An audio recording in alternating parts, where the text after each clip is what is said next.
port de pêche de Lomé. 350 pirogues, 3000 pêcheurs.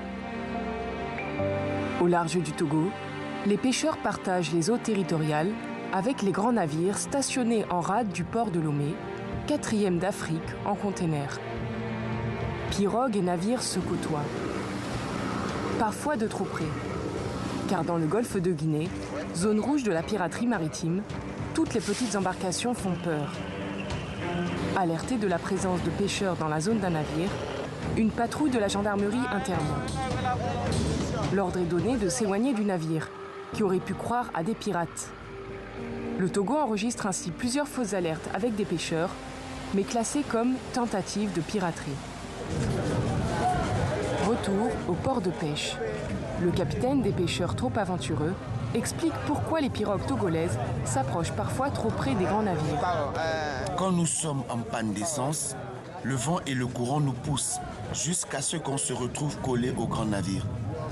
Et pendant la nuit, les poissons sont éblouis par les lumières des bateaux et restent immobiles à la surface. Ça devient plus facile pour nous de les pêcher. La situation préoccupe les autorités et en premier lieu, le préfet maritime. Au sein de la préfecture du port de Lomé, le centre de coordination maritime surveille les eaux togolaises.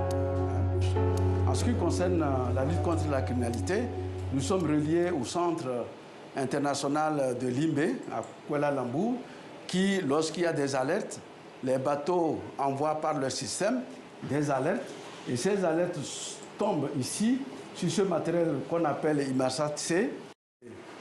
Nous avons un autre logiciel, le Maxia, qui est français. C'est un logiciel cartographique qui nous permet aussi de contrôler les navires dans nos eaux et dans le monde entier également. Toutes les alertes, attaques et tentatives d'attaque sont visibles sur ces écrans.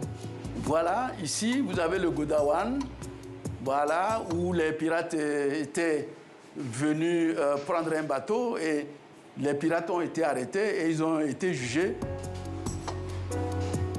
Les statistiques enregistrent aussi de nombreuses fausses alertes qui n'arrangent pas le Togo, toujours classé zone rouge piraterie, alors que de nombreux bateaux le trouvent plus sûr que certains voisins.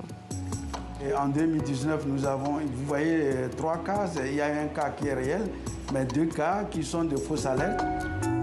Au total, plus des 3/4 des alertes sont des pêcheurs s'approchant trop près des navires.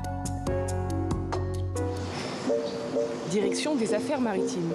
Ici, on réfléchit à des solutions pour éviter les fausses alertes piraterie. Monsieur Nyama en est le patron. Les cohabitations pêcheurs-grands navires, c'est son domaine. Pour cela, il y a d'abord la surveillance maritime. Il y a des patrouilles qui sont organisées, H24, par la marine nationale togolaise. Mais surtout, le Togo veut identifier ses pirogues. Depuis 2008, les pirogues se voient attribuer une carte et un numéro d'immatriculation.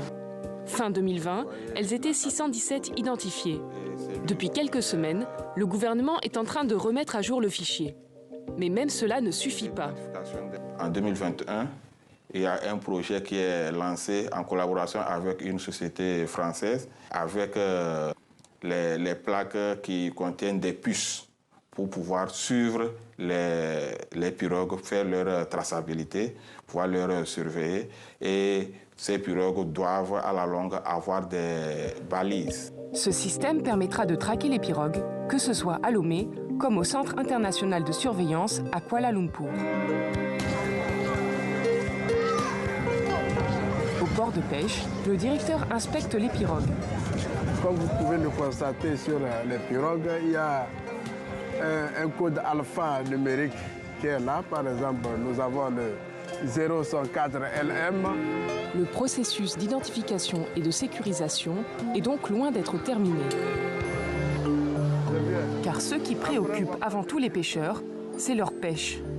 Achevé en 2019, le port comprend un marché aux poissons. La pêche a augmenté dernièrement si l'on compare les 6 premiers mois de 2021 avec la même période en 2020. La capture est en augmentation de 900 000 kg.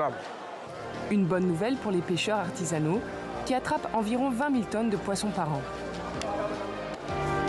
Reste à savoir si la cohabitation avec les grands navires pourra un jour se faire sans problème.